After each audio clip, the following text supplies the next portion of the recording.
এবার আমরা কিছু সূত্র দেখব। সমবাহু ত্রিভুজের তিনটা সূত্র আছে মাত্র। পরিসীমার সূত্র আছে, ক্ষেত্রফলের সূত্র এবং মধ্যমার সূত্র। সমবাহু ত্রিভুজের পরিসীমার মান বের করার সূত্র কি?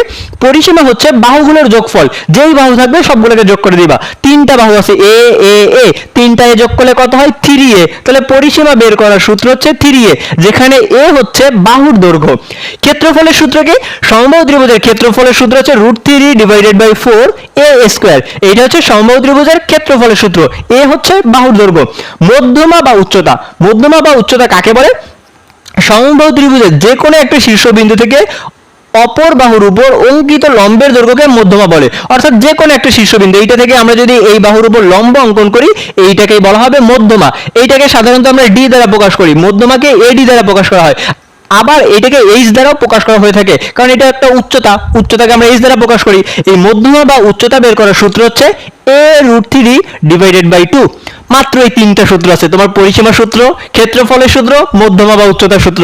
সূত্রগুলো মুখস্থ করতে পারবা না, এই তিনটা সূত্র মুখস্থ করবা, আর এইখান থেকে এই 6টা শর্ত মুখস্থ করবা। তোমার যদি এই 6টা শর্ত আর 3টে সূত্র মুখস্থ থাকে, সমবাহু ত্রিভুজ থেকে তোমার বাংলাদেশের যে কোনো ক্লাসের যে কোনো পরীক্ষায় যেই প্রশ্ন আসুক না কেন তুমি সমাধান করে ফেলতে পারবা। চলো এখন তোমাদের কিছু প্রশ্ন সমাধান করে শেখাই, দেখাই দিই কিভাবে করে তুমি প্রশ্নগুলো সমাধান করবা।